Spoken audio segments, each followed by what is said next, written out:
fortunate enough, John McDonnell, the MP back then, had given us access to the House of Parliament to have our meetings for a campaign for a ministry for peace.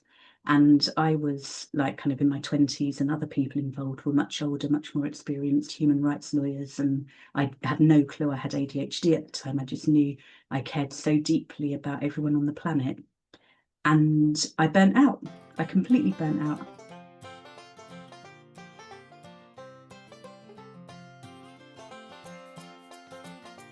Hi, I'm Eve Menezes Cunningham, and you're listening to the Feel Better Everyday podcast.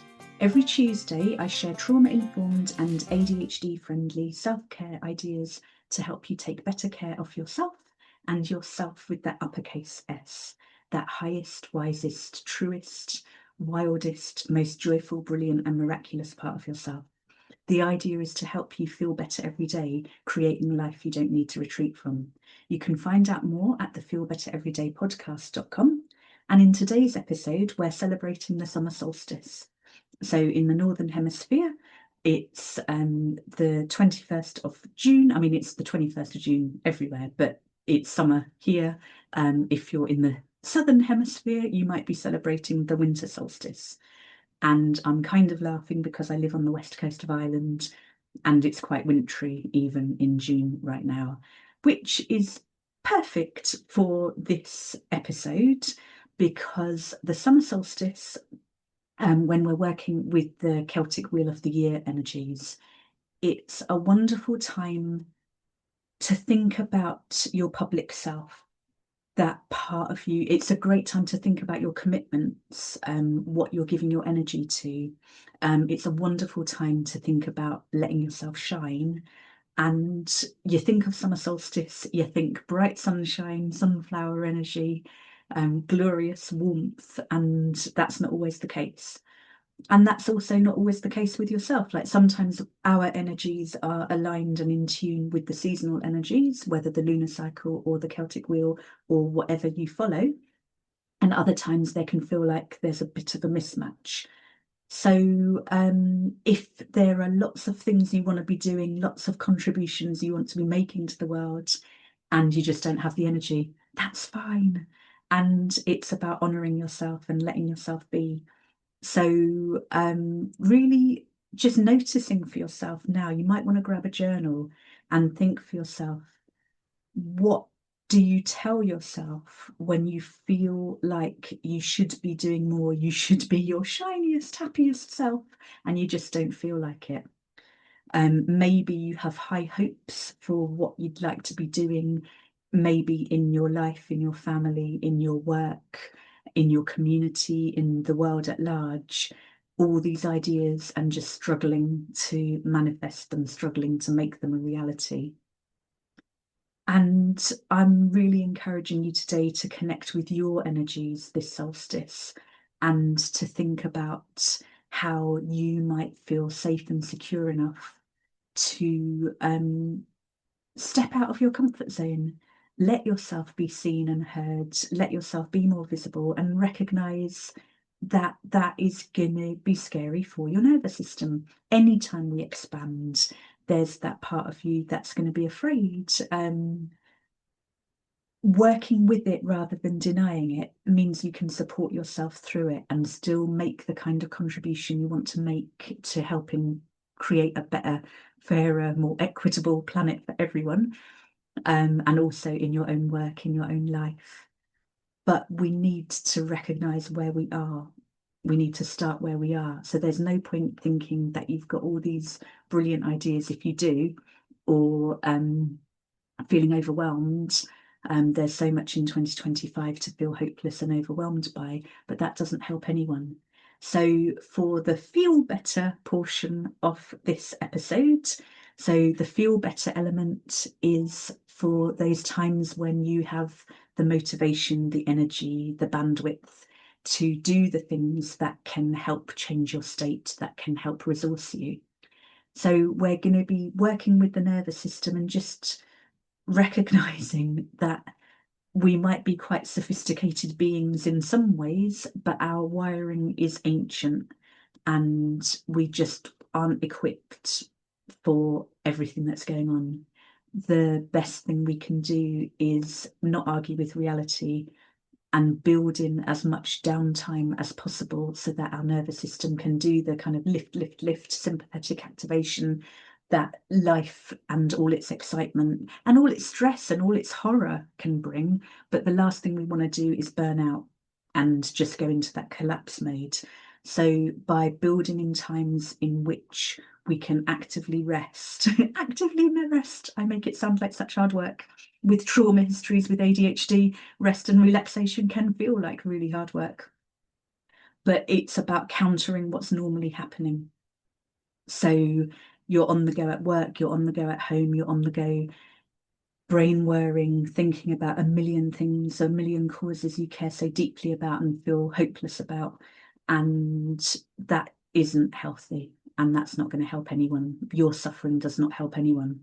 So to help you feel better this solstice, just be aware that your nervous system needs a rest, it needs a break, it needs to rebalance.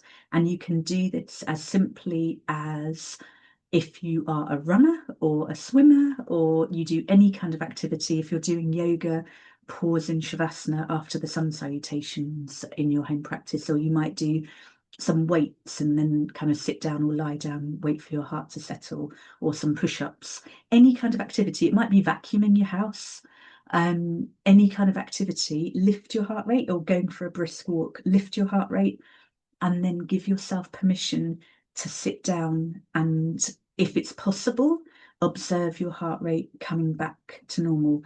That can, with some trauma histories, feel quite anxiety inducing. Be easy with yourself, go gently with yourself, but it can be really beneficial to come into the body in this way and just notice what's happening with the heart rate. And when it comes back down to normal, then get on with your day. But you've then begun to retrain your nervous system. And the more we do that, we're helping to support our heart rate variability. And that helps our physical health as well as our mental and emotional health. It gives us that flexibility. We're able to deal with when we need to be. I love always thinking about cats, and they might be very, very rested and relaxed, but they're still ready. But they're not like we often get, where we're not relaxing, we're not letting ourselves properly relax because we're so hyper vigilant. So by retraining the nervous system, you're going to be supporting that. And a really simple thing you can do pretty much anytime, anywhere, is to observe what's happening with the breath. And just for yourself now, you might want to notice whether the breath is shallow, if you're breathing from the top of the lungs, or from the middle of the lungs, or from the lower lungs, as if you were breathing from the belly. And if it feels good for you, you might want to see how it feels to deepen the breath if you were breathing from the middle of the lungs or the top of the lungs. And get a sense then of whether your in-breath is longer than your out-breath, your inhalation longer than your exhalation, or if it's the other way around, longer out-breath, longer exhalation, or if they're evenly balanced. And ideally, because we live in a society where we're on the go all the time and there's stress, excitement, for overall balance, it's good to have a calming breath that's going to actually calm the nervous system, bring on that rest digest response, that parasympathetic activation. So for that, aiming for a slightly longer exhalation.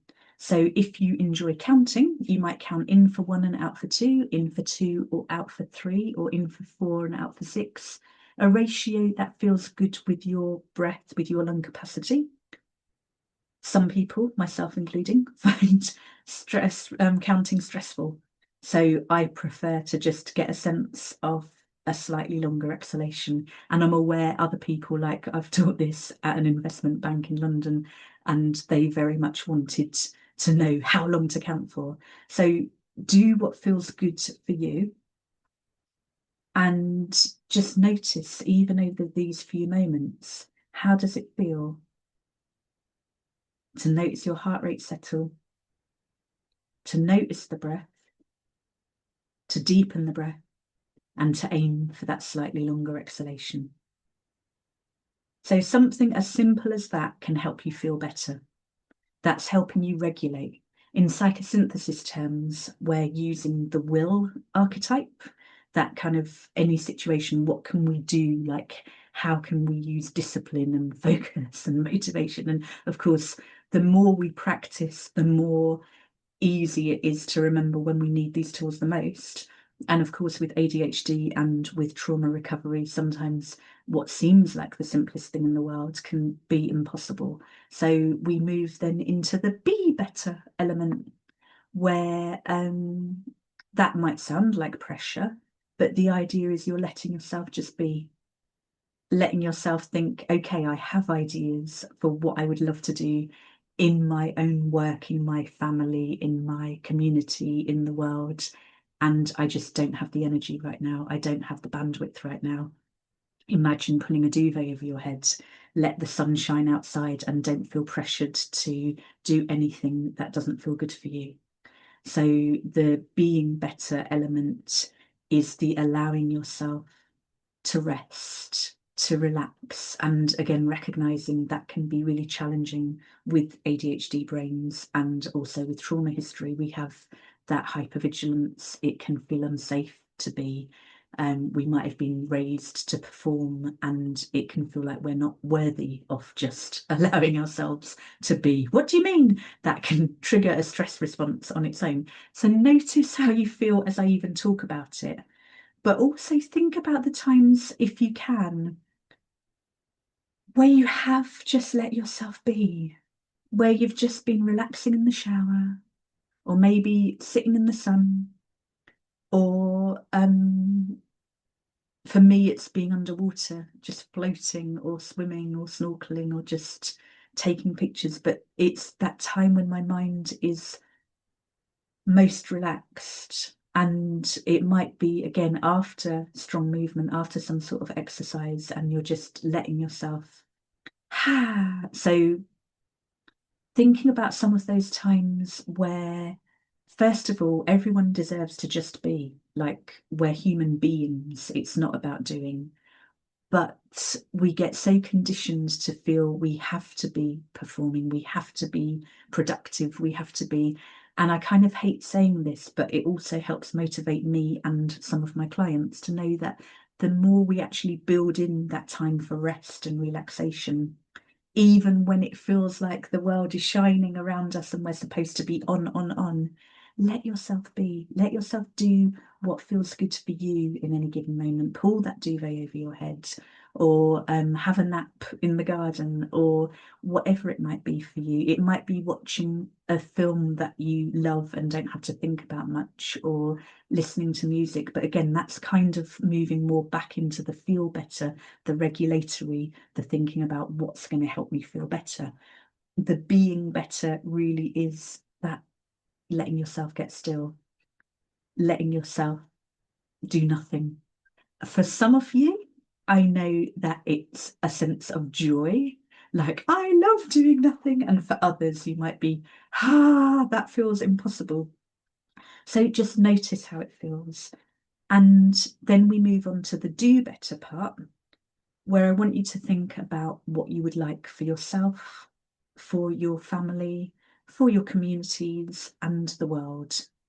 If you were to imagine the best case scenario for the world, like, there is so much going on, there is so much pain, so much suffering, so many people in so many different parts of the world in so many ways.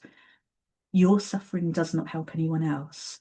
You're allowing yourself to regulate, to look after yourself, to do the things that bring you joy, that empower you.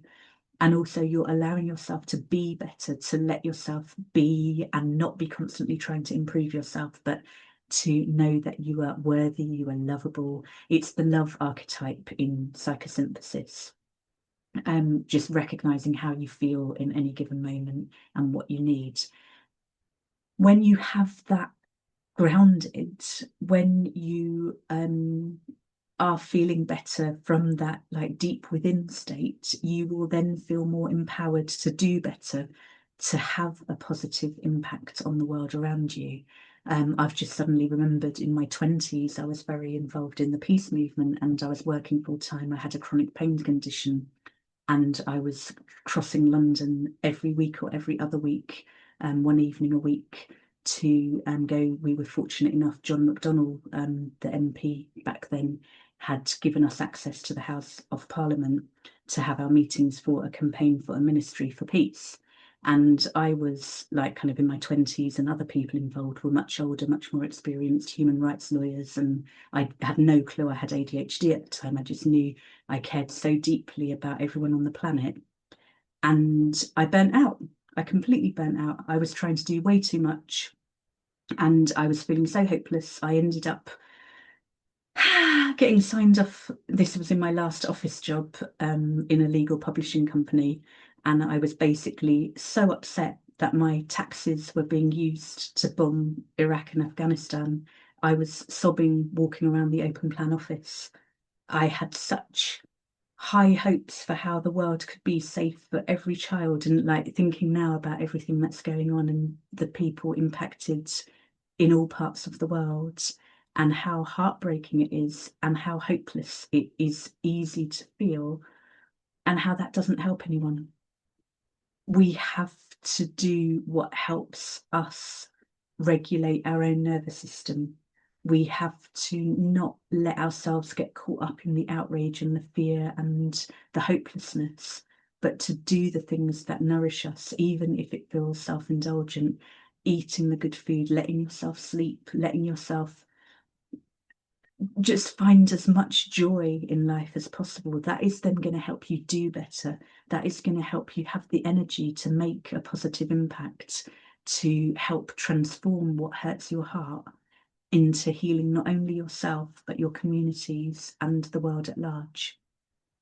So I'm aware that this might sound like quite a all over the place plan, and I'm also aware that ADHD brains might relate. There's that part of you that's like, I want to do all the things, I want to help with this cause, with this cause, with this area, with this everything. And again, the metta meditations you can Google at selfcarecoaching.net, metta, METTA, loving kindness. There are lots that you can listen to and do yourself.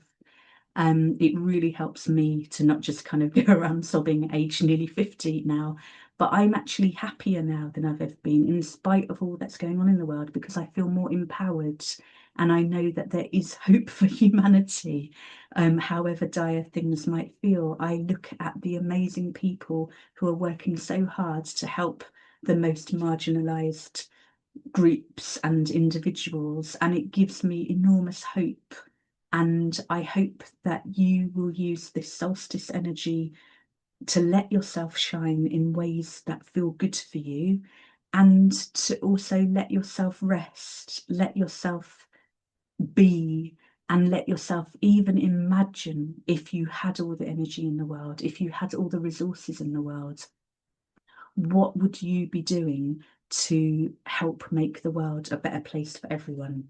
And as you get clear, let yourself fantasize about it. Let yourself really imagine a limitless, abundant future for all, where everyone is safe, welcome, and loved and able to thrive. Can you imagine if all that potential, if everyone on the planet were safe and welcome and had enough food and water and shelter and all of it? Can you imagine the potential to solve all the problems the world is facing? Let yourself imagine the good things. And when you're done, notice how you feel. Notice how your breath is. Come back to the breath. And think about groups that already exist that you might join. No one can do all of this alone. Back in my 20s, I hadn't yet trained as a life coach, let alone as a therapist. And I hadn't had all the therapy I had around my name being Eve, and that overdeveloped sense of responsibility. If it weren't for Eve, we'd all still be in Eden and everything would be fine. Obviously, that's not the case. But in my 20s, I massively had an overdeveloped sense of responsibility. And now it's like we can all do those little things. We can all do those tiny things, those opportunities to speak up when we hear something that needs to be spoken up against or for. Those opportunities to let someone know that they're safe, to be kind to someone. It could be as simple as holding a door open for someone. But I hope that you will know that wherever you are, however you feel, it's about letting yourself be, loving and accepting yourself. That's going to help you shine more brightly when you're ready, and from a place of safety, expanding that comfort zone gently rather than overdoing anything. If you would like a deeper dive, you can join the Soul to Soul Circle. There's more information at selfcarecoaching.net. And from as little as €8 a month, you can get deeper dives into each week's episode. So this week there'll be one of my favourite meditations that's really simple and quick and easy. And it's about releasing the blocks to being in that highest, wisest, wildest, truest, most joyful, miraculous, brilliant part of yourself, and allowing life to flow, allowing yourself to be inspired, allowing yourself to shine from a place of ease and safety and not forcing anything. So if you'd like to join, let me know. You can join later and you'll still be able to access it. There's no like, join now, you have to. Thank you for watching or listening. I really appreciate it. If you would like to, feel free to follow or subscribe, and I'd love it if you'd share it with someone who you think might benefit. And just wishing you a wondrous, happy solstice. And let me know how you get on. I do love hearing from you. So I look forward to sharing more next week. Thanks again. Thank you for listening to the Feel Better Everyday podcast. If you'd like more, you can join the Soul to Soul Circle in order to access a rich archive of exclusive content, including deeper dives into every episode, and also the entire Love Your Whole Self chakra journey. And you might also enjoy the book 365 Ways to Feel Better, Self-Care Ideas for Embodied Wellbeing. You can get more information. You can access loads of many libraries of free resources and much more at selfcarecoaching.net. And you can also connect with me and let me know how you're getting on. So have a gorgeous week, and I look forward to sharing more soon. And this episode was produced by me, your host, Eve Menezes Cunningham.